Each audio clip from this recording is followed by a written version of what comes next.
Que el Señor les bendiga. A continuación les leeré la guía de examen, la parte número 2. La reacción pagana a Juliano el Apóstata. Atanasio de Alejandría. ¿Cuál es el meollo del cristianismo según Atanasio lo entiende? El hecho central de la fe del cristianismo y de la historia humana es la encarnación de Jesús, la presencia de Dios hombre en medio de la humanidad. El monarca del universo había venido a visitar la ciudad de los humanos. ¿Cuál fue el acuerdo al que Atanasio llegó en el Sínodo de Alejandría en el año 362? Para que no se pensara que no hay distinción de personas entre el Padre y el Hijo, declararon que el Padre, Hijo y Espíritu Santo como una sustancia hipóstasis, pero que no se entienda que no hay distinción entre los tres, y también como tres sustancias, tres hipóstasis, pero que no se entienda como que son tres dioses. Los grandes capadocios. En base a las preguntas 7, 8 y 9, ¿quiénes son los tres grandes capadocios? Basilio el Grande, Gregorio de Niza y Gregorio de Nacianzo. Ambrosio de Milán. ¿Cuál fue el triunfo más importante de Ambrosio, del cual él nunca se enteró? Fue que entre sus oyentes estaba un joven intelectual, Agustín, y los sermones de Ambrosio fueron el instrumento de Dios para su conversión, y él lo bautizó sin saber que después sería el más grande de los gigantes de ese tiempo. Juan Crisóstomo. ¿En qué consistía su primer objetivo de Juan como obispo de Constantinopla, lo cual le causaría el respeto de unos y el odio de otros? Reformar la vida del clero. Los sacerdotes tenían en casa a hermanas espirituales. Era ocasión de escándalo.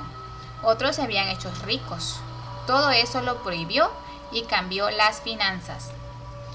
Aparte de llamársele el orador de habla dorada o pico de oro, ¿qué era o cómo se le llamaba a Juan Crisóstomo? En la página 212. El monje del desierto que clamaba en la ciudad, la voz del cristianismo antiguo que no se doblegaba ante las tentaciones del cristianismo imperial. Era un gigante que con su voz hacía temblar los cimientos de la sociedad, porque su palabra era de lo alto. Jerónimo. ¿Cuál es la razón por la que Jerónimo se dedicó a llevar una vida austera y de castigo? Porque sentía un amor ardiente hacia las letras paganas y la vida sexual. Se fue a vivir como ermitaño y ahí lo seguían las tentaciones, pues el sexo lo obsesionaba. Por eso se dedicó a castigar su cuerpo. ¿Cuál es la obra a la que Jerónimo se dedicó y que sería su principal monumento literario? ¿Y cuál es su principal característica de esta obra literaria? La traducción de la Biblia al latín, hecha directamente del griego. Se conoce como la Vulgata y llegó a ser la Biblia en la Iglesia de habla latina y después la católica. Agustín de Hipona. ¿Cuál es el pasaje que Agustín leyó y lo movió a dejarlo todo por Dios?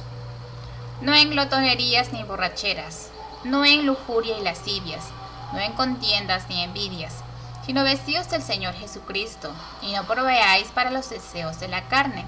Romanos 13, del 13 al 14.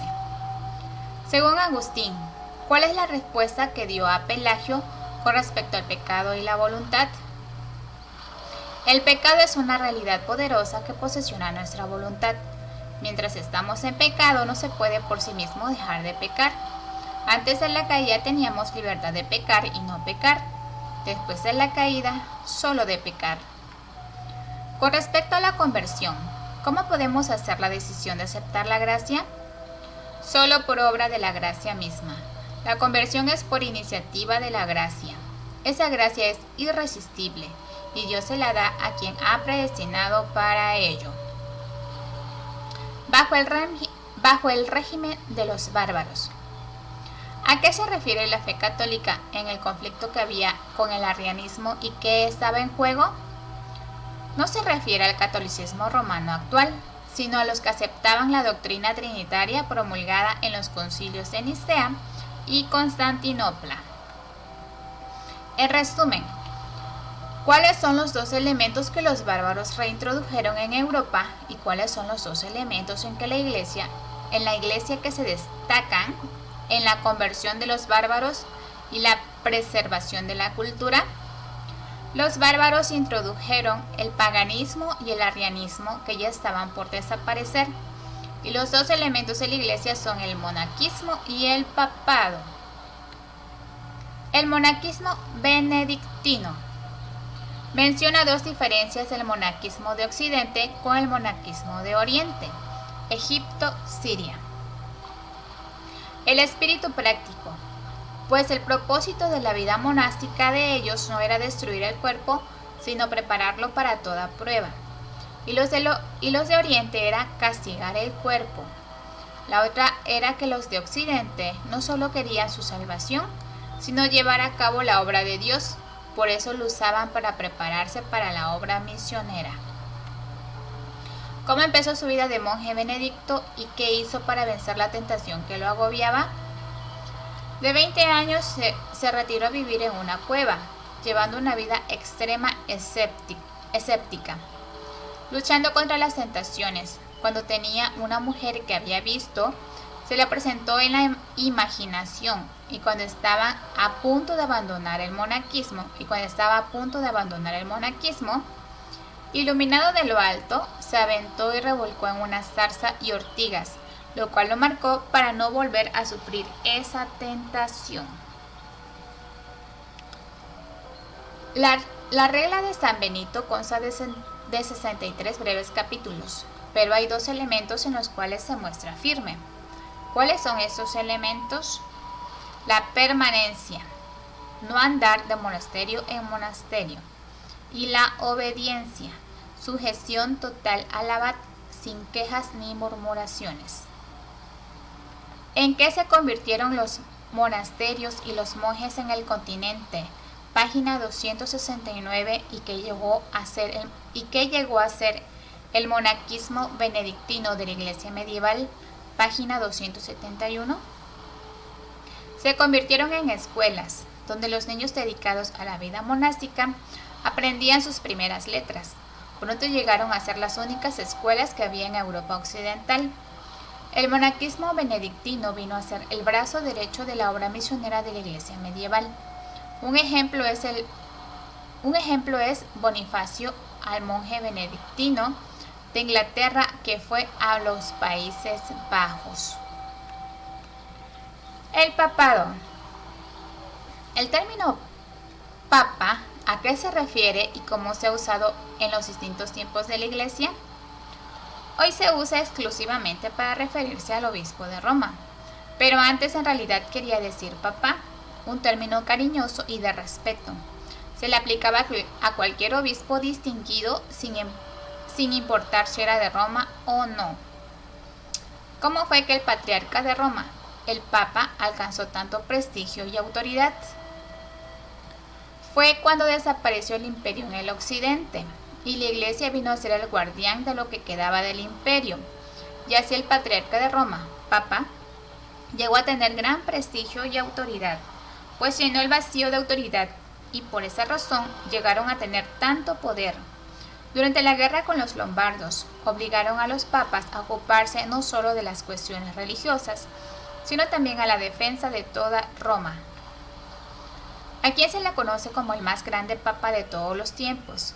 ¿Y bajo qué circunstancias llegó a su cargo? Gregorio el Grande. En medio de una terrible epidemia, el anterior papa murió afectado por esta peste, y en tales circunstancias nadie quería el puesto vacante. Gregorio lo que quería era regresar a su vida en el monasterio, y mandó una carta para que no lo confirmaran, pero el prefecto de la ciudad la interceptó. ¿Cómo fue que Gregorio llegó a ser el fundador del poder temporal del papado?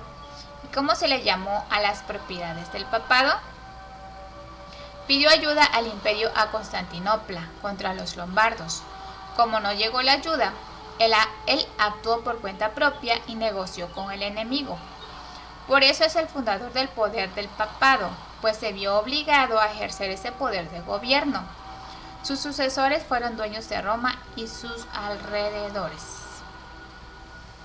¿Qué fue lo que los antiguos maestros habían evitado y que aceptó fácilmente Gregorio el Grande e incorporó a la doctrina cristiana, y lo que nos deja ver que lo que tenía de grande lo tenía de BRUTO, que se contaminara con supersticiones y leyendas? Pero la fe de Goyo estaba lleno de narraciones de milagros, apariciones de difuntas, ángeles y demonios. Se le dio a la literatura de Gregorio la misma autoridad que a los escritos de Agustín. ¿Cuál fue el hecho sin precedentes de León III y qué cambio importante trajo con respecto al imperio? Cuando pidió ayuda a Carlos Magno, pues estaba siendo atacado por una familia poderosa de Roma, y en un culto de Navidad al final tomó la corona y se la puso a Carlos Magno. Antes el Papa era confirmado por el emperador, pero ahora el Papa investiga de autoridad al nuevo emperador de Occidente, lo que manifestaba rompimiento con Constantinopla, y así empezó el Imperio Carolingo. La Iglesia Oriental. ¿Cuál es el tema que trataron del primer concilio de Nicea hasta el sexto y qué trataron en el séptimo concilio?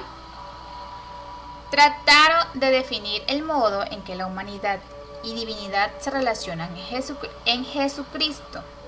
O sea, el debate era cristológico, y en el séptimo concilio ecuménico se trató acerca de las imágenes. Explique el término Theotokos y qué dijo Nestorio acerca de ello, por lo que fue condenado en el tercer concilio de Éfeso en el año 431. Quiere decir Madre de Dios, literalmente paridora de Dios. La controversia no era de carácter mariológico, sino cristológico. El asunto era quién había nacido de ella y cómo debía hablarse de él. El error de Nestorio era que él decía que en Cristo había no solo dos naturalezas, sino también dos personas, y por eso fue condenado. Viendo el mapa de la página 302, ¿cuáles son los 5 patriarcados? Eran lugares donde había iglesias grandes con líderes importantes que se les llamaba patriarcas: Roma, Constantinopla, Antioquía, Jerusalén y Alejandría.